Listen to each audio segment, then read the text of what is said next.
Hello, welcome to my little quarantine podcast. Thanks for having me.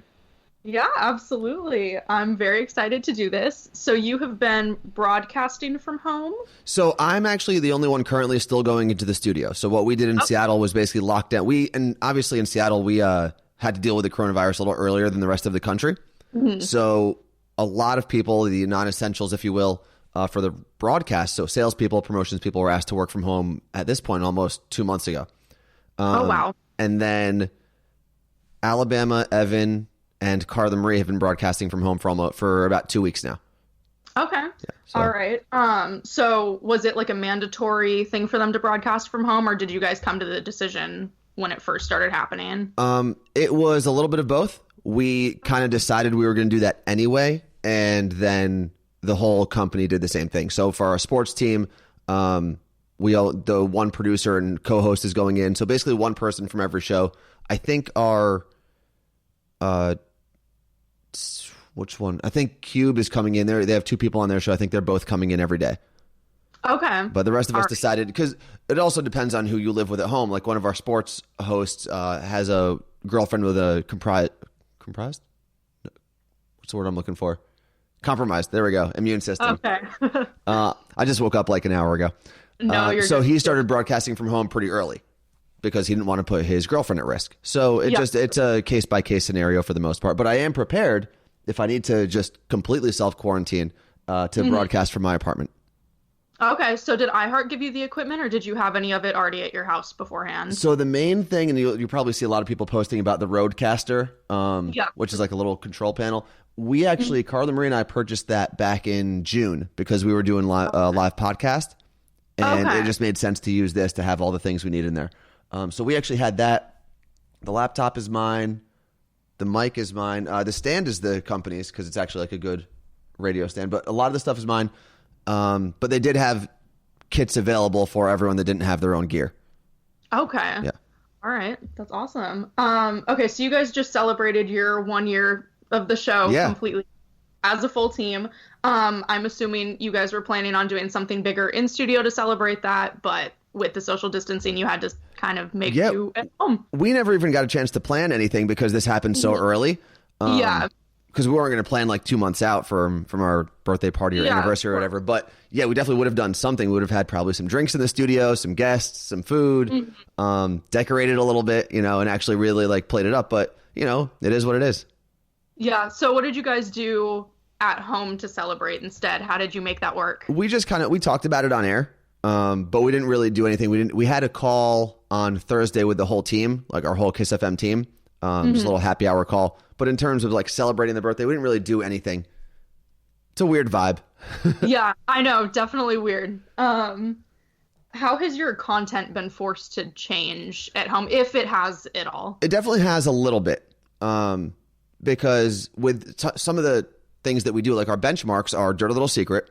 And it's a good thing for society, but people aren't going out and doing dumb things anymore, Yeah.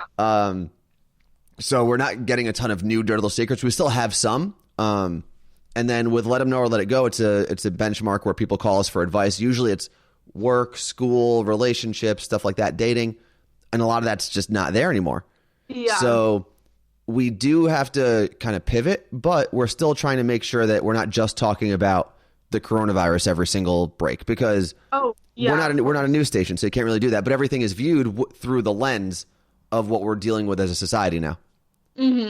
Like I remember a couple of weeks ago, before it really got locked down, when bars were still open, we had a caller saying she was going on her first date, and I think someone in the studio asked if she was going to wear a hazmat suit on the first date. So it's like you're still talking about people's regular lives, but how are we adjusting? What are things we can say? And it's weird because we're still trying to have a good time every morning, right? That's why people show up. People do, especially now, need a break more than ever from the 24-hour news cycle of the same story. So it's weird where we know, there are people who are passing away. There are people who are losing loved ones, but we still have to go out there and try to find a positive spin on what's going on and just have fun. Absolutely. Absolutely. And I love that. I love to see stuff like that because I go to work every day, see the news, see all of the, really sad, depressing. And of course, it's good to be informed on what's happening, but it gets really, really depressing after a while. There's only so much information that we can can take in a day. Of course. So it's nice to see you guys on Instagram and everywhere, like just taking a more positive spin on it. So yeah, I enjoy seeing that.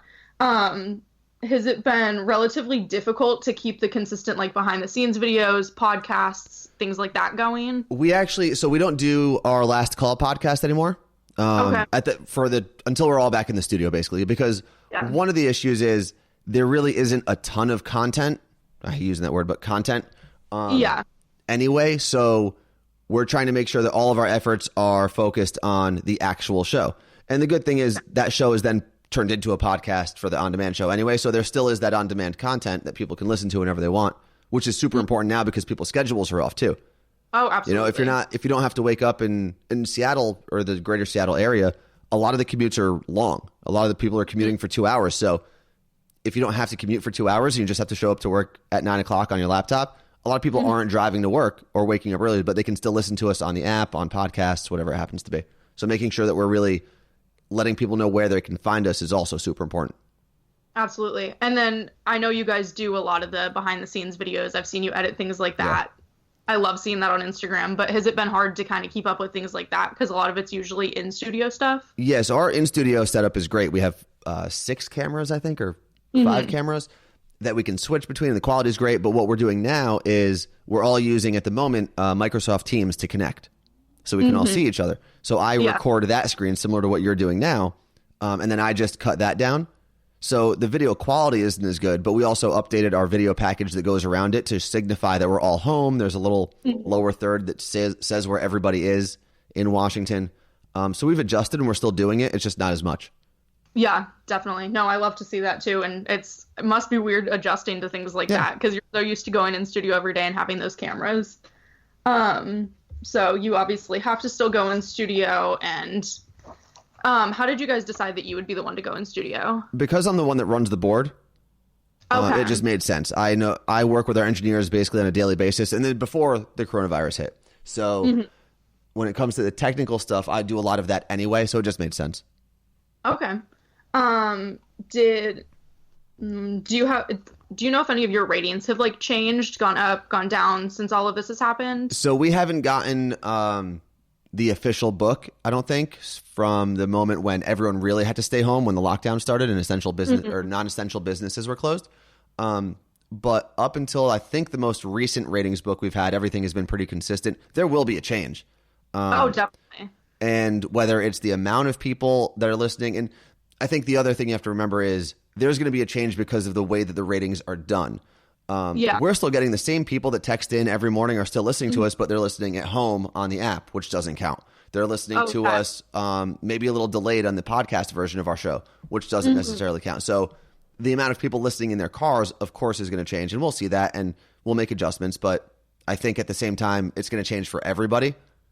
Which is comforting because if it happens just to your station, then you freak out a little bit. But but when it's company wide, the stations that I worry about mainly because I'm a sports fan are the sports stations, because if your content is talking about and reviewing live sports, that's not happening anymore. So but our station here, Sports Radio 950 KJR, is doing a really good job of figuring out pop culture things to talk about or like throwback sports to talk about and things like that. Yeah, absolutely. No, it's really cool to be able to see everybody kind of grow and change with this and, do what they can to keep it as, uplifting as possible. Have you noticed can you see like how many listeners you guys have on the podcast? And have you noticed I haven't like taken a look at the actual numbers, but I do know that through social media, a lot of people are asking questions about listening. So we'll have people say, hey, I know when I listen in the morning, you guys always talk about your podcast. Where can I find it? We actually had someone, and I'm actually going to make a little video about this probably this weekend. I'm trying to find the message.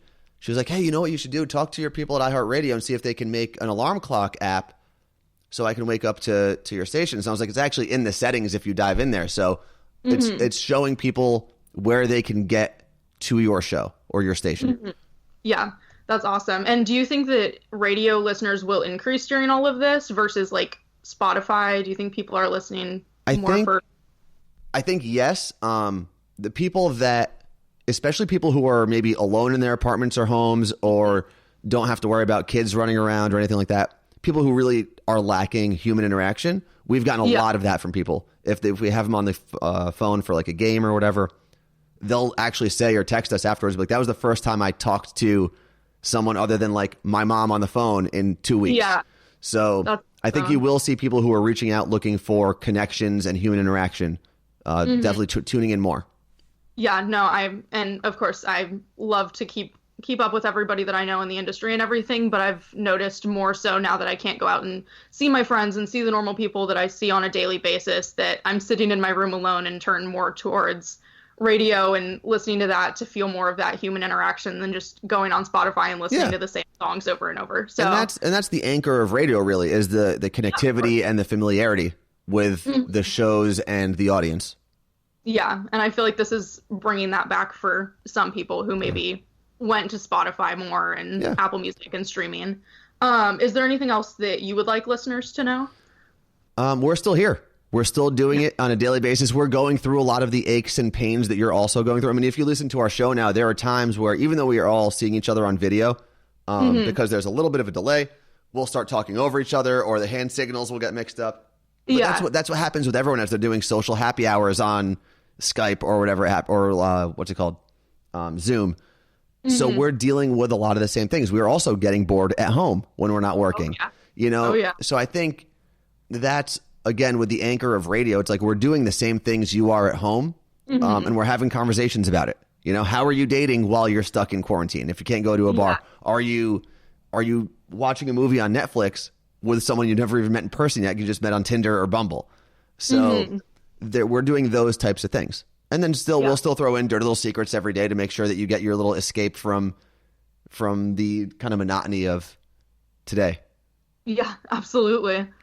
And then how can everybody find your show? Okay, so the easiest thing to do is actually just follow us on Instagram, which is Carla Marie and Anthony. And we always post how you can find us there. But we're on Twitch, Carla Marie and Anthony, on the iHeartRadio app, Kiss FM Seattle. And the on-demand show is just type in Carla Marie and Anthony anywhere you listen to podcasts. Awesome. All right. Well, thank you for joining me on the first episode of the Quarantine Podcast. All right. Good luck with the rest of it. Thank you.